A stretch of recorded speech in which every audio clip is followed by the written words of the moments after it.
So what if Elbaf is D doesn't actually mean Elbaf is part of the D clan at all? What if it's the other way around? What if the D clan came from Elbaf? Same idea with the Will of D. Because once you look at it that way, Elbaf stops being this random side connection and starts looking like the cultural backbone that made the Will of D possible in the first place. And then you factor in the Nika stuff. If Elbaf was already worshipping sun god Nika before the D clan was even a thing, and the Harley is really that ancient, then yeah, at that point, Joy Boy possessing the Nika Devil Fruit makes absolute total sense on a level we aren't even prepared for.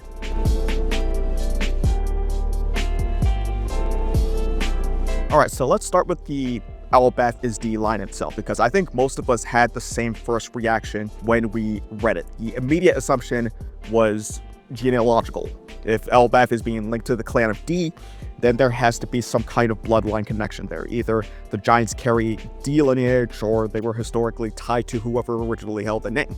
And that really makes sense on the surface, because the story has conditioned us to view the Will of D through inheritance, like family names, persecuted bloodlines, and generational enemies of the world government. But at the same time, Oda has also sprinkled in subtle hints that the initial might not be strictly biological. There's always been that implication that at some point in the past, people could have adopted the D into their names as a sign of alliance or a shared purpose. And if that's the lens we have to look at, then the phrasing of Elbaf is D starts to feel a lot more deliberate, because the line doesn't read like it's categorizing Elbaf within the clan of D.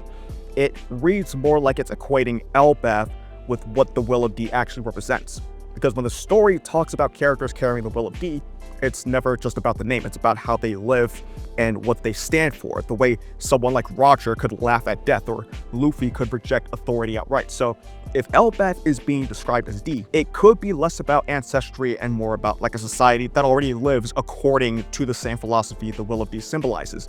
When you actually look at how Elbaf functions as a society, it becomes clear pretty fast that being strong isn't enough to carry the culture. What matters more is how that strength is carried. Respect isn't automatically handed out just because someone has a high chair you find in a baby aisle. It has to be earned through action, through honor, through how you conduct yourself in battle and in life. Even though world's greatest swordsmen still have to prove they're not frauds. And that value system starts to sound familiar when you think about how D bearers interact with authority. They don't respect power simply because it exists. They challenge it, they test it.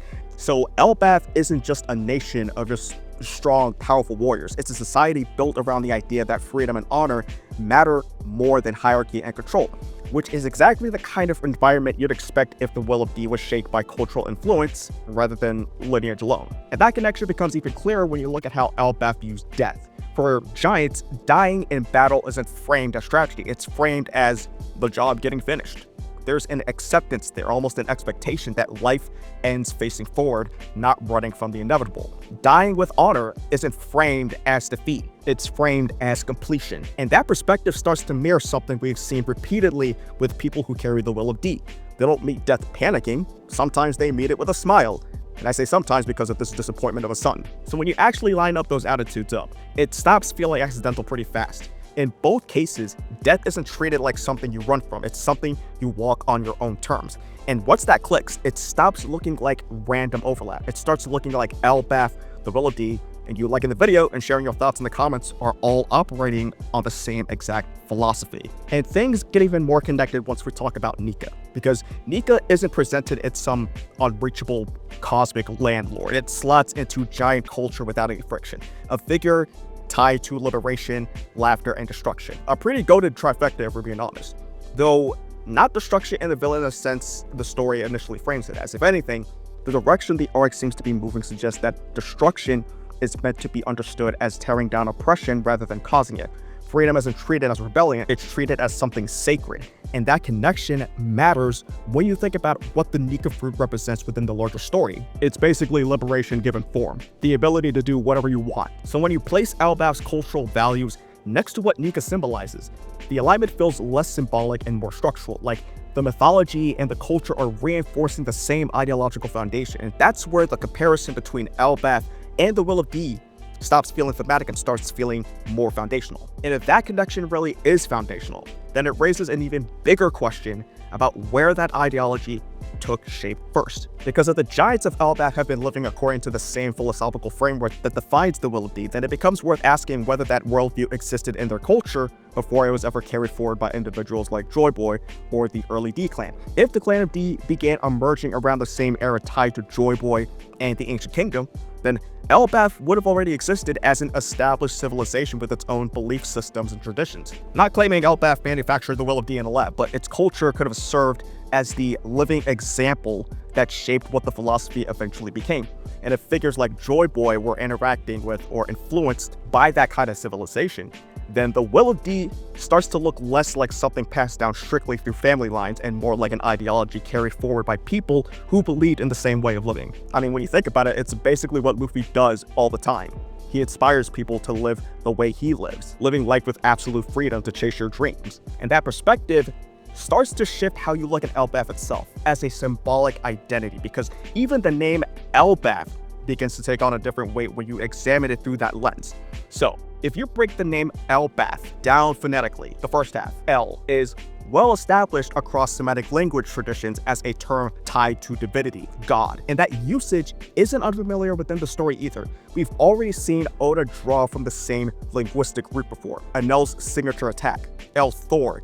It fuses El, meaning God, with Thor, meaning thunder in Old Norse. And that pairing becomes even more fitting when you remember Elbaf itself draws heavily from Old Norse myth inspiration. Another piece to the puzzle is Bath, in which you take it through a Semitic language lens, or through Hebrew, it means impact. And so combined together, El and Bath, you get God of impact, which when you think about it, impact can also be translated into another word used in Japanese through the lens of sound effects, dawn, as in the sound taiko drums make in Japan. And I think we all know at this point that dawn, D-O-N, is purposely associated with the term dawn, D-A-W-N, which is the backbone of pretty much everything One Piece. There's also another example we see with similar Semitic or Hebrew linguistics, just in case you're not convinced that Oda uses this language into the story. Words like Emmet, the same name as the giant robot. Emmet is a word that translates to truth in Hebrew. Again, reinforcing that these references aren't isolated. They form part of a broader symbolic language Oda uses when dealing with themes of divinity and ideology. So when you bring that precedent back to the name Elbaf, the L component reading as divine authority and the Bath component reading as impact or boom or dawn stops feeling coincidental and starts feeling intentional, which pretty much means Elbaf stops looking like another powerful nation on the map and it starts looking like the living preservation of an ideology the world government has been trying to oppress and enslave in deep fried submission. Because if the will of D represents a philosophy rooted in liberation, defiance, and the eventual coming of a new dawn, then a civilization that already embodies those values isn't just historically significant. They're a monumental, throbbing threat to the entire establishment. Just absolute high-tier political lethality, which raises other questions about what knowledge the giants may have kept on the low over time. And we actually dove deeper into that rabbit hole when we looked at how the Elbaf arc is probably going to be the literal key to explaining how inanimate objects can somehow throat a devil fruit and gain sentience, which you can watch here.